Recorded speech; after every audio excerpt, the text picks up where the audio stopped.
ನಮಸ್ಕಾರ ಸ್ನೇಹಿತರೆ.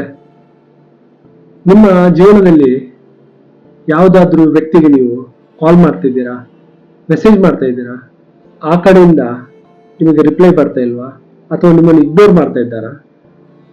So clear ಆಗಿ ಹೇಳ್ತಾ ಇದ್ದಾನೆ, I am not interest in you. ಆದ್ರೂ ಅವರು ಹಿಂದೆ ಹೋಗ್ತಾ ಇದ್ದೀರಲ್ಲ, ನಿಮಗೆ ಸೆಲ್ಫ್ ರೆಸ್ಪೆಕ್ಟ್ ಅನ್ನೋದಿಲ್ವಾ? ನಿಮಗೆ ಯಾವಾಗ್ಲೂ ಅನಿಸಿಲ್ವಾ ನಾನು ಯಾಕೆ ಹೀಗೆ ಮಾಡ್ತಿದ್ದೀನಿ ಅಂತೇಳಿ? ಒಂದು ನಿಮಿಷ ಒಬ್ಬರೇ ಕೂತು ಆಲೋಚನೆ ಮಾಡಿ.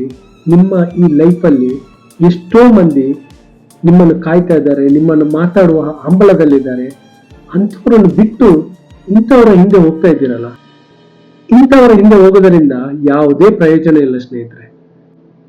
ಎಲ್ಲಿ ನಿಮಗೆ ರೆಸ್ಪೆಕ್ಟ್ ಇಲ್ವೋ, ಎಲ್ಲಿ ನಿಮಗೆ ಇಗ್ನೋರ್ ಮಾಡ್ತಾ ಇದ್ದಾರೋ ಅಂಥವರ ಜೀವನದಲ್ಲಿ ನೀವು ಹೋಗೋದರಿಂದ ನಿಮಗೆ ನಿರಾಸೆ ಹೊರತು ಯಾವತ್ತೂ ಖುಷಿ ಸಿಗಲ್ಲ.